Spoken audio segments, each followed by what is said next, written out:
Today I'm just going to have a quick look at the Alde central heating, or some people say Alde central heating controls. Just show you our setup, and hopefully that might help you. I know I found it quite confusing when we first looked at this beast. So here we go. Right, so the first thing is obviously switch it on. Wait for it to start up, and then you press the menu button and it gives you access to the screen that you use the most. So top of the screen is the temperature, that's the temperature inside the van, and you can obviously adjust that as you need to. It's belting down outside. I probably like it a bit warmer, but I tend to leave the heating on when I'm parked up at home, so I leave it on a lower temperature. The second one is setting the temperature for the shower. So if you see it like that, the shower only comes on when the heating's on. So if you find the water's a bit cool, what you need to do is to press that, and that makes it come on, and it heats it up to, I think it's 50 degrees, I might be wrong, but it heats it up to a temperature that's a reasonable temperature, so you always get hot water with that. This setting here controls how much electricity you're using to heat the water and heat the rooms. So if you put it on, I normally leave it on 2 kilowatts. It seems to be sufficient. It has got another 3 kilowatts if you need it, and it's also got gas as well, so you can have it electric and gas, but sometimes if you're off hookup you just need the gas setting there. As I'm on hookup, I'm going to leave it on 2 kilowatts. So that's the sort of setting I normally have it on. So there's a couple of other controls. So just look at the A. These are so-called activated functions. Now the one I use quite a bit is this one on the top left here. Is the night mode, and what that does is it sets you set a temperature here, whatever the temperature you want. It's normally a little bit cooler for night. You switch it on. You obviously got to switch it on. You set it, then you set a start time when you want it to come on. So I have it coming on at 10 o'clock at night, and that's if you want it Monday, Tuesday, Wednesday, whatever, but all days normally works.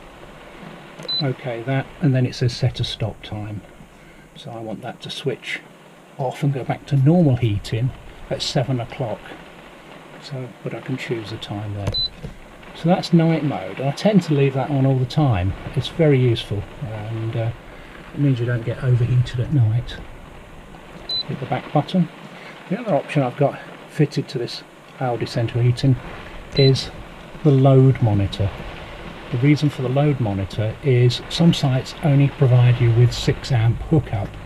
So if you've got a 6 amp hookup, you can set this, you go back to 6 amps, and if this load monitor detects that you're using more than 6 amps, it switches the heating off, so you don't trip the power supply. Most commercial sites will do at least 10 amps, and the caravan and motorhome club sites and the camping and caravanning club sites will often do 16 amps, so you can leave it on 16 amps and adjust it as you need.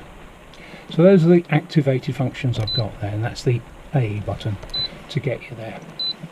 The other things are the settings here, so you've got the other settings in here, and this one over here is quite important because that's the time and day. And it's a useful little clock just to have up on the wall there, so I set the time on there, and if you tick that box there, it actually shows on the menu when it's on standby. And it's just obviously you adjust the time and the day as you need. That's the night function I've already looked at, so I've got it set. Temperature 13 degrees between 10 o'clock and 7 o'clock. There's a similar function for day mode. I don't tend to use this, but you can set a temperature between certain times of the day, and you might, I don't know why you want to use that, to be perfectly honest, but perhaps if you're going out in the morning, coming back in the afternoon, you might want to do that, but it's there anyway. I don't use it. That's a delayed start. Again, I don't use this because I can't really see a reason for it. Perhaps if you were going away and you wanted to come on and heat up the water before you got home, or before you got back to the van, and switch that on. This tells it what is the most important fuel to use. So the Z means it's going to use electricity. If you wanted to use gas over electricity, or use gas first I should say, put it onto there. I tend to leave it on electricity. That's a thing that really confused me when we first got the van. It's a thing called temperature offset.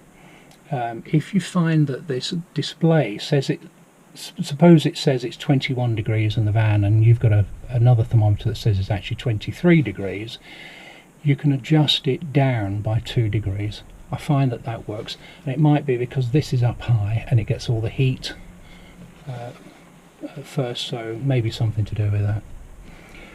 There's also, come out to the menu, back to there.